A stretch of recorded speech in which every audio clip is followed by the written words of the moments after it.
Hello guys, it's Letty back for Flashback Friday. I'm kind of excited about this segment because I do like movies.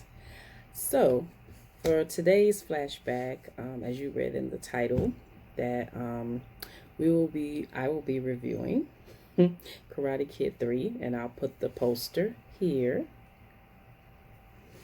Karate Kid 3 stars, of course, Ralph Macchio, Pat Morita, Thomas Ian Griffin. I'm looking at my notes, guys. Sorry. Martin Cove and Sean Kelly. I think his name is Sean Kelly. Came out in 1989. Of course, it is the sequel to the original blockbuster. They all, I think, did well at the box office. All three Karate Kids. So you have your original cast members. This iteration is dealing with more of it kind of explores I believe you know what, I'll get into the highlights. Let me stay on track. Let me tell you what it's about, and then I'll get to the highlights because I gotta start to be organized with this. But bear with me, guys. Thanks for watching. So basically it stars our original cast, and what is Daniel's of course the champion, and he's at the point now where he has to defend his title. So he just assumes that Mr. Miyagi is going to help him to defend the title. So he only has to fight, I think, the last fight to defend his title. He doesn't have to go through the whole thing anymore because he's the champion. And he's surprised that Mr. Miyagi does not want to assist him this time, doesn't want to train him. And he's just he's thrown back. He doesn't understand.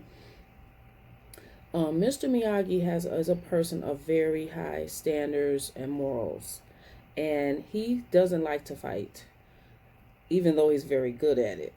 But he feels like if you're not fighting for a cause, a reason, a purpose, then he doesn't want to. He doesn't want that. He feel like Daniel shouldn't fight. So he's a little bit stumped with that. So he doesn't understand. So Daniel just decides to not, since Mr. Miyagi's not going to train him, he's not going to do it. He's not going to fight. So on the side story, we have Kreese, which is played by Martin Cove, and he is down on his luck big time. Like, he's lost all his students because of his behavior. I don't know if it was so much for the loss, but it was just his behavior afterwards. And from the second Karate Kid, he attacked Johnny and his other students for that matter. And Mr. Miyagi had to step in and basically save him. He was choking them out. So he's down his luck. He took the keys to the dojo and he's returning to the owner. I didn't know about that. So it's a little backstory. We're introduced to Terry Silver, which is his friend from Vietnam War. And if you watch Cobra Kai, those flashback scenes are with these characters. This guy Terry, you'll see they kind of give a backstory, which I love Cobra Kai and how it's all connected. And Cobra Kai is a wonderful thing. So anyway, he teams up because he feels indebted to Terry feels indebted to Silver feels indebted to Kreese for saving his life in the Vietnam War. So he's teaming up to torture. His goal is to torture Daniel, make him sign the papers, make him participate, because he has someone that he wants to get. They got a guy, that's Sean Kelly's character. I forget his name in the movie. I'm sorry, but there's a younger guy that they're training to go against Daniel, and they feel like he has a chance of getting this title. So that's pretty much what's going on, and they try all kind of threatening ways to get Daniel to sign, and it gets really nasty and really ugly. It's real.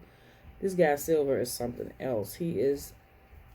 He can turn a light. He's like a light switch. He can turn the charm on, you'll think he's your best friend in the world, and he can just flip it real quick, like he's your enemy, which is a lot of people. So he's just excellent at that.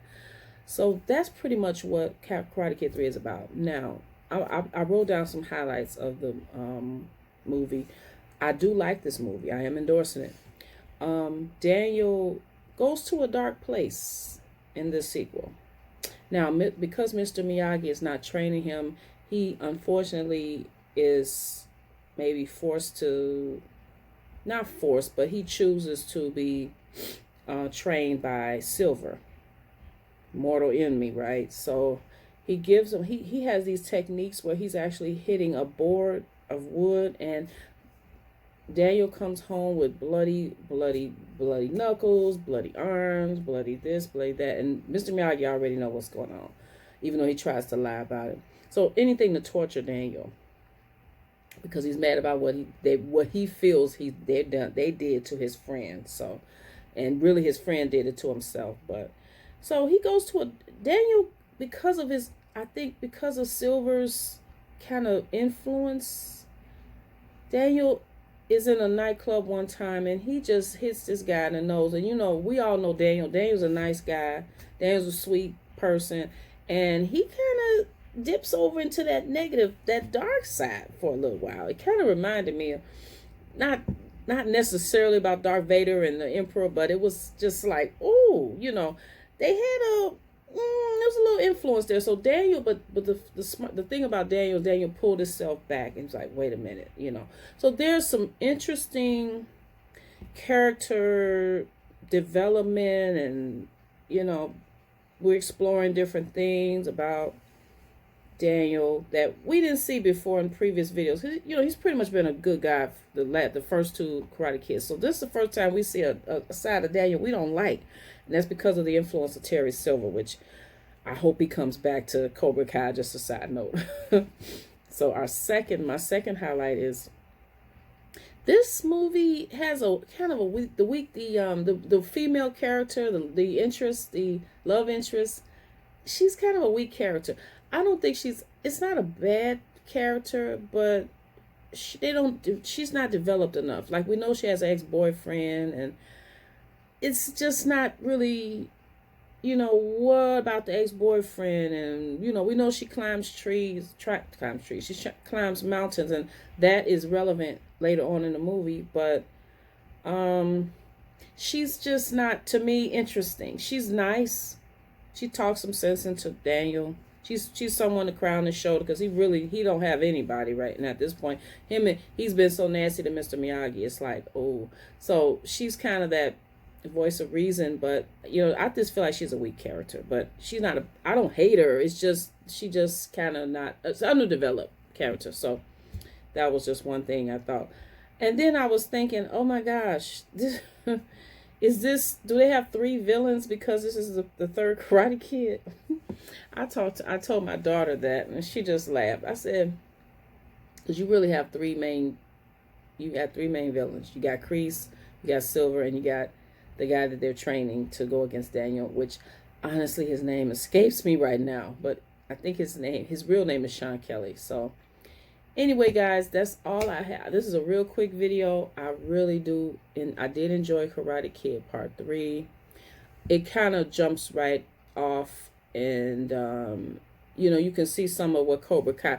It's almost like it directly follows some of the, where Cobra Kai, it kind of continues the story. I think this continues the story more so than the other movies do too, because there's characters, Allie's from the first one, and then, but this one I think is really like a jump off from the movies to the Cobra Kai series. So anyway, guys, I love the movie. I will give it, I'm gonna put some kind of rating system somewhere on the screen. But anyway, guys, thanks for watching. Like, comment, subscribe, and come back next Friday for another movie review. I got a great one, a great old black and white movie for you guys next Friday. So thanks so much for watching, and take care. Bye bye.